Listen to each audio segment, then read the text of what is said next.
Alright, so today is Blue Friday. We play the Indianapolis Colts here at home at 5:30. Game starts at 5:30. It's a night game, so it's going to be on NBC. We are 1-2. We need to flip our record upside down. You're watching Walk, Talk, Hawks.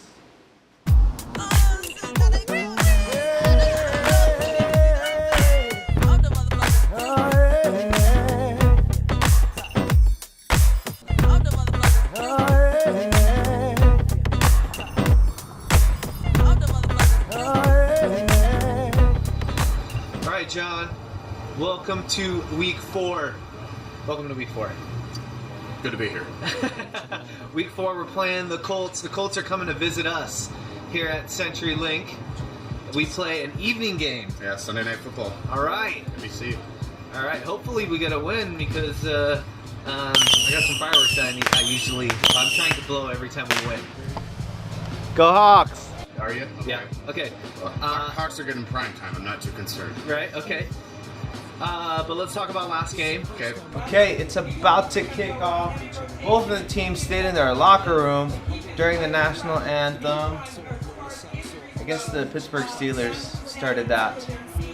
But yeah, the game is about to kick off. A positive from last game. Okay.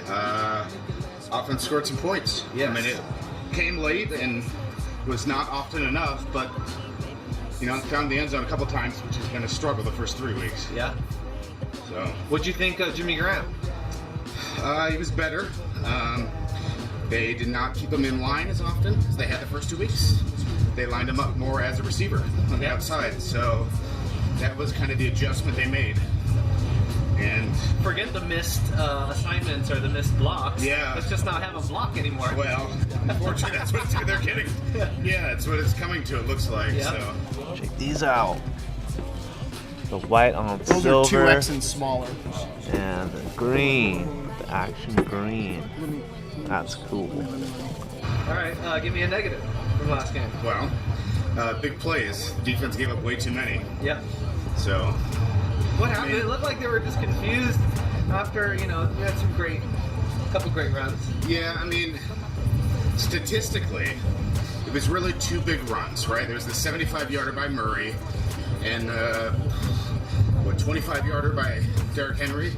And if you take those 2 out, I mean, Murray only averaged 3.3 yards a carry, which is below average. Yeah. And Henry would have been under 3 yards a carry, which is horrible. Their defense wore down. They gave up points quickly. They're out there exhausted. Well, and it was over 100 on the field. It was the warmest game ever played in Tennessee. Yeah. So. Well, I feel like we struggle in the heat. San Diego, a couple years ago. Yes, where they made us wear the dark jerseys. Yeah. Yeah. Yeah. No, it wasn't good.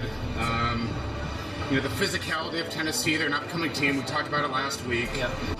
Bennett, Clark, Averill, and Sheldon Richardson combined for 0 pressures on the quarterback. They didn't touch Mariota once. 0 sacks. Well, they didn't.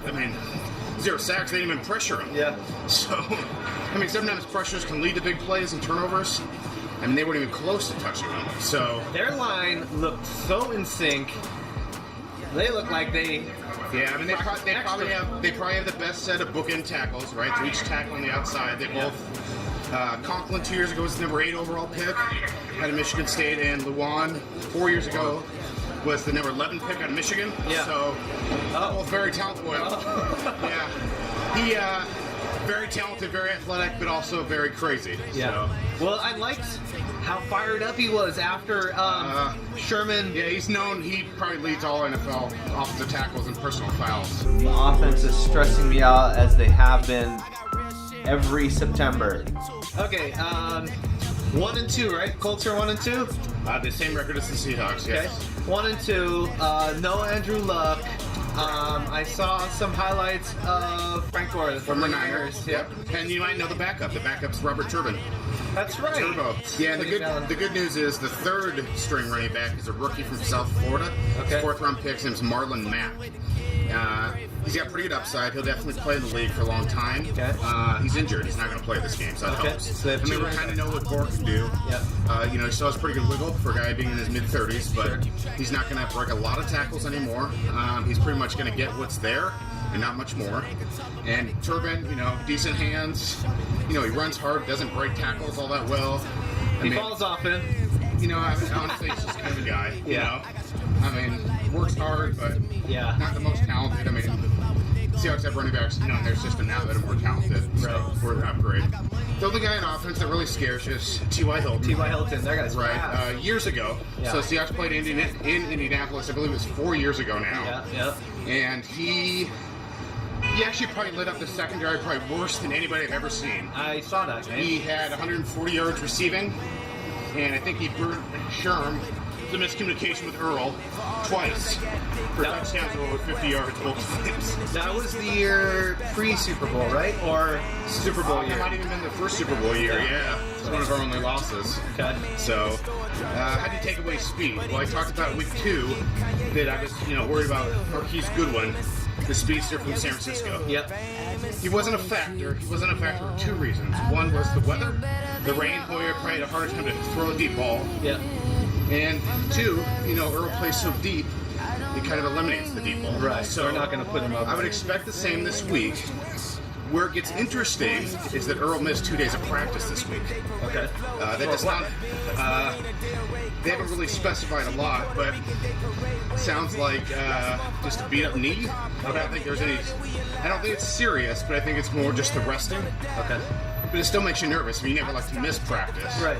Seahawks usually give their veterans during the season 1 practice off a week, but usually not 2. Yum, Seahawks! What are you thinking about in regards to Jacoby Brissett? Is he going to do anything? Is he going to risk throwing it out there? So, Brissett is an interesting player. He started his career, was very highly recruited out of high school. He started at Florida, lost playing time there, transferred, ended up at North Carolina State, was Russell Wilson's first school. Okay. And he actually was there right after Matt Glennon was there. He was the current quarterback of the Bears. Sure. He had pretty good success, had a really good senior season, and he's a fairly athletic guy. So far this season, in his career, so 2 starts in New England, 2 starts in Indianapolis. He's thrown for, I believe, 1 touchdown, but he's run for 3 touchdowns. Oh, is that? So, okay. So he's fairly athletic. It's more on broken plays than actually truly designed runs. Okay. He's got a pretty strong arm, not the most accurate. I feel like he's a little bit slower in processing reads, right? So, if the Seahawks can cover his first receiver, that could lead to more sacks and big plays because he takes a little longer to process than the average quarterback. So, I just want to point out how popular the Seahawks color is. I'm here in the New Balance Star at the outlet. Check it out.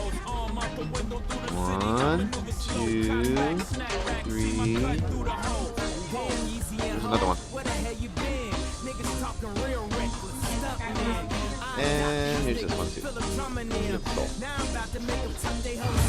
How is our offense going to do? What do you think our offense is going to do this week? I think this is the week we probably break out, to be honest. I think being on Sunday Night Football, the 12s will be into it. Yeah. I think we're going to focus on getting Carson the ball early and often. Yes. Kind of establish the run. Colts, not a great pass rush team. They have some talent. It's young, but truth be told, without Andrew Luck, the Colts are one of the 5 worst teams in the NFL. Okay, good. So where the Niners are not talented but on their way up, right? The Colts are not talented with no quarterback and coach will be fired in the next couple weeks. I'm sure tons of Seahawks fans, probably not as educated Seahawks fans as you are, that up-tempo offense that seems to be working. And so Luke Wilson was on a radio interview earlier in the week, and he referenced that when one of the hosts asked him if we'd see more of that, he said, actually, you are seeing it, but we're going 3 and out, so you don't even notice it. So I think they have tried to implement it more. I don't know that they've had as much success as they would have liked and probably expected. Sure. I think really the key for them is when you run that offense, and just the way the season's gone, they just got to find a way to get first downs, and that starts early in the game. Yeah. And I think Pete Carroll ideally does not want to run that. right? Because it's gonna, the risk is that you Wear down your defense. Well, you wear it in defense because they have to be on the field too much, and he doesn't want that. So the key is, can they start early? Can they get a couple first downs early? Can Russell, be in some kind of rhythm, which he's, really dating back to the end of last season, has struggled to get into early in the game. Yeah. He's become a second half player, and Seahawks are at their best, like most NFL teams are when they have a lead, right? Because then you make the other team one-dimensional and they have to pass. Correct. And that's when you pin the ears back on the defense and those D linemen just attack. All right, let's talk about fantasy. Okay. Specifically Seahawks. Sit or start. Okay. All right, Russell Wilson. I think you got to start him. I mean, have to. him through with 4 touchdowns last week. Yes. Doug Baldwin, is he playing? So I think, much like last week with Graham, I think he will play. I think he'll be limited. Okay. Right? So instead of playing 80% of the snaps, it's probably closer to 50. And it might be more the meaningful snaps, right? On third downs, in the red zone, those types of plays. So he's touchdown dependent. I don't know if I'd say that, but I think that's probably where he's going to get the look just because he's a good route runner. Okay. And Russell trusts him. I think if you don't want to overuse him, you want to use him where they can take advantage of his skill set. Sure. But I don't think he will. You want Seahawks are 2 weeks away from a bye, right? So can they manage Baldwin enough this week and next week in LA to make him healthy? Where 1 week rest in week 6 will make him healthy by the time they go to New York to play the Giants the following. Okay, so sit or start then. I think it depends on who you have. I mean, honestly, I think if you have guys that you believe in that can produce, that will get more snaps than Doug, then I would start them over Doug. Okay. But if you're not crazy about your receivers, then I think he's worth playing. Okay. I'm going to deem that as a start. Okay. Tyler Lockett. Well, I thought he was going to be good last week, and he had limited targets. So, I'd probably lean towards start. Again, just because Baldwin's not 100%. I think at some point they got to give somebody snaps. They've been, less inclined to give those snaps to Darbo or McKissick. I mean, instead what you're seeing is Graham being lined up outside, and you're seeing Richardson get a lot of run. Okay. So, Jimmy Graham. I think after last week, I think I probably would play him.